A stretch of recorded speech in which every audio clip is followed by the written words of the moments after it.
kasih sekalian yang saya muliakan, yang nomor 2, nilai kamu itu ada pada ilmu. Kalau kamu pengen jadi perempuan yang berharga, milikilah ilmu. Bu, Dek, belajar yang benar. Agamamu itu pelajari yang benar.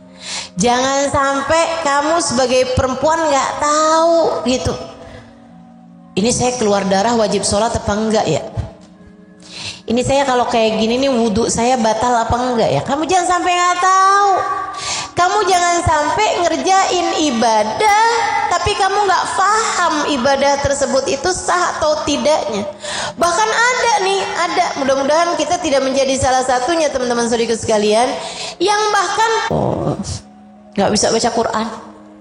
Nah ini jangan sampai ada di antara kita yang kayak begitu. Ayo, yang belum bisa baca Quran pelajarin. Ustazah saya udah tua, nggak apa-apa, biar kita tua juga belajar yang benar.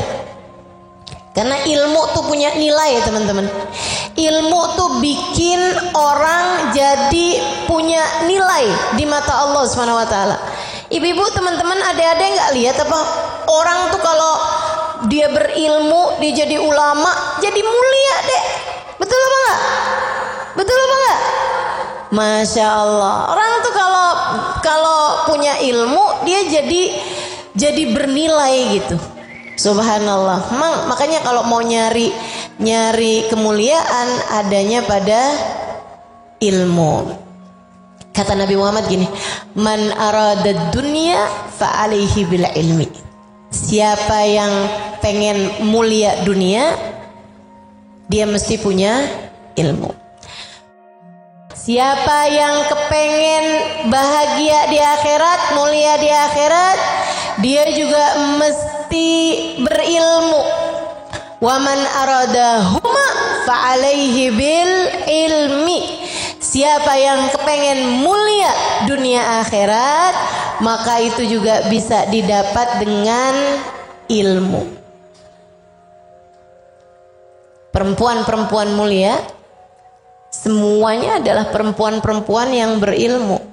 Ngerti ilmunya, dia faham menjalin hubungan sama Allah tuh mesti kayak gimana, faham nata hati mesti kayak gimana.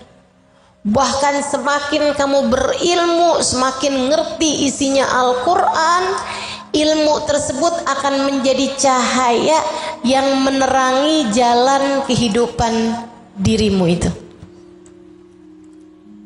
Kamu sebagai perempuan kalau berilmu, kamu bakalan jadi mulia teman-teman. Makanya jangan berhenti belajar. Belajar aja terus, gitu ya. Jika andai ilmu kamu tuh nggak bisa bikin kamu mulia dunia, sekurangnya kalau kamu terus saja menuntut ilmu agama, maka sekurangnya ilmu tersebut bisa bikin kamu mulia di akhirat nanti. Ada nih, ini salah satu cerita yang sering diceritakan oleh guru kami, Sayyidil Habib Umar bin Hafid. Ada dulu seorang perempuan tinggal di satu kampung. Dia tuh punya nama tapi orang lupa menamanya karena dia tuh seringnya dipanggilnya miskinah. Perempuan miskin. Emang beneran miskin? Dedek jangan difoto saya ya. Iya. Baik, sedikit sekalian saya bilang, Ustazah kenapa sih nggak mau difoto?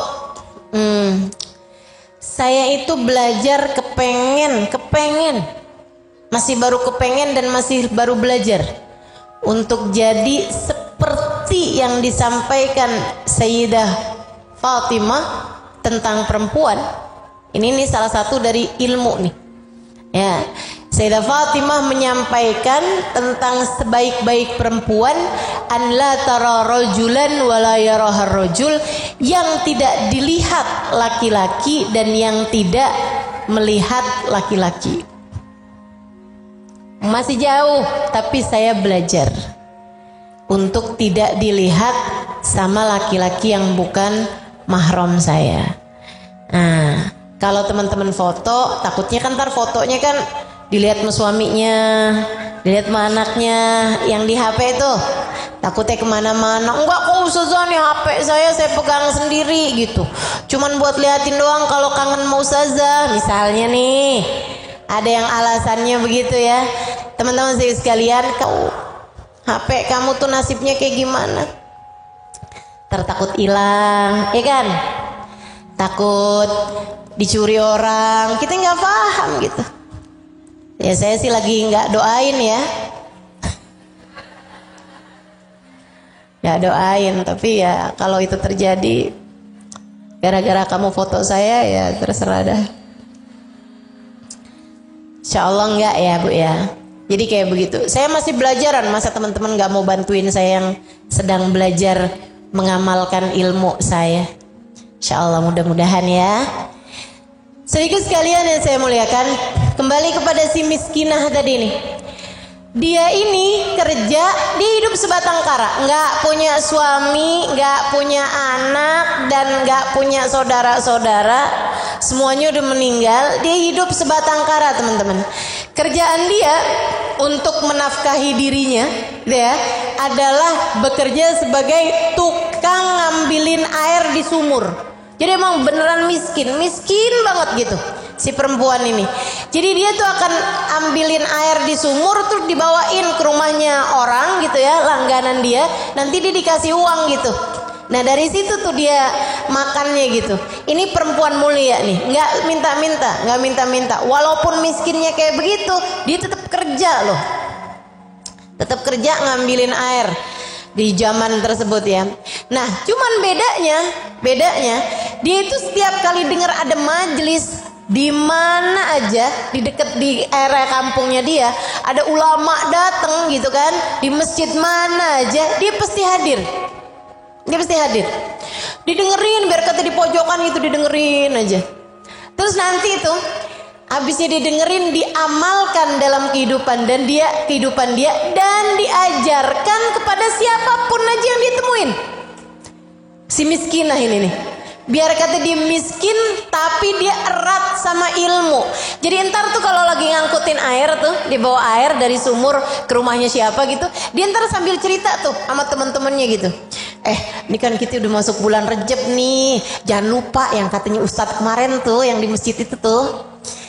Katanya gini, kita kalau habis subuh sama habis maghrib selama bulan Rajab nih baca doa itu, Allahumma ufirli warhamni wa tub alayya, Allahumma ufirli warhamni wa tub alayya 70 kali pagi hari sama 70 kali malam hari habis maghrib.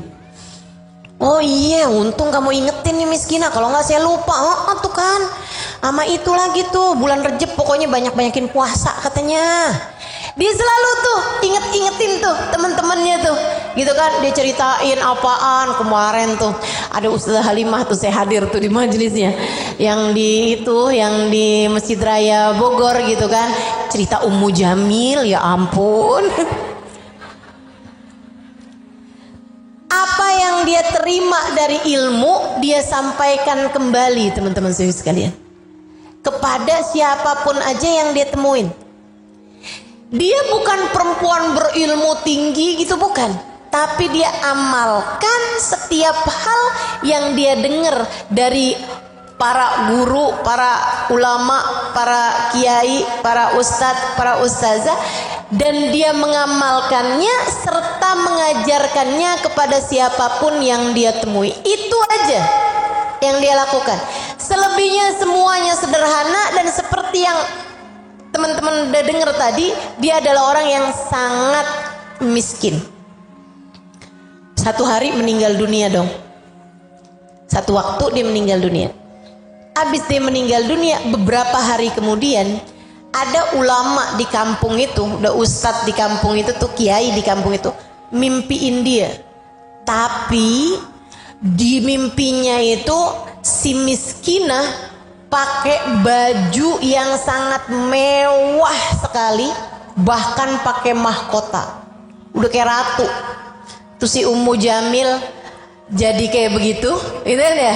Ini si miskinah, masya Allah, teman-teman saya sekalian, Masya Allah, miskinah kelihatan kaya raya, pakai sepatu bagus, pakai baju bagus, pakai perhiasan yang sangat indah, bahkan pakai mahkota. Dia jalan melenggak-lenggok miskinah.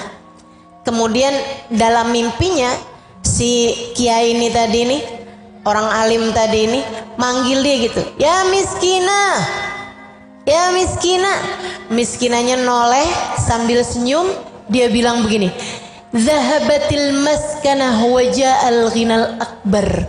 Kemiskinan saya udah hilang, sekarang Allah gantikan saya dengan kekayaan yang paling besar.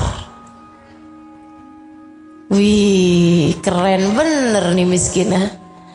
Kamu jalan kayak gitu miskinah, ya inilah jalannya hamba yang dirahmati Allah di pelataran kedermawanannya. Wih dia, cakep. Dia bilang, dengan apa wahai miskinah kamu dapetin kemuliaan seperti ini? Di alam barzah miskinah jadi konglomerat. Dengan apa miskinah kamu dapetin kemuliaan seperti ini? Kamu begitu berharga sekarang ini, dengan apa kamu mendapatkannya? Miskinah menjawab, bijulusi lima jalisid dzikr majalisid ta'lim wa ta'limi iyaha. Karena saya selalu duduk di majelis-majelis ilmu, kemudian saya menyampaikannya kepada teman-teman saya. Saya nyampein sama orang lain. Itu ternyata yang membuat saya sekarang jadi perempuan yang mulia. Mudah-mudahan nih itu juga bisa jadi orang yang selalu dapat menyebarkan kebaikan-kebaikan. Ya Bu ya, selalu dapat menyebarkan kebaikan-kebaikan insyaallah. Amin ya rabbal alamin. Jadi ibu-ibu juga gitu, habis dengerin kajian gitu, pulang-pulang sampein Bu.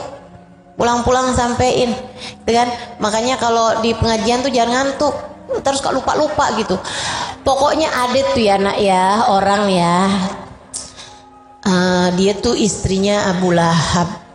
Siapa namanya mah? Siapa gitu ya. Suka ada tuh yang kayak begitu tuh. Ada yang begitu di sini. Kalau cerita suka lupa-lupa. Ya Allah. Jadi itu syarat kedua untuk bisa menjadi seorang perempuan yang mulia, menjadi seorang perempuan yang berharga. Yang nomor satu apa tadi? Yang nomor dua apa? Ilmu. Yang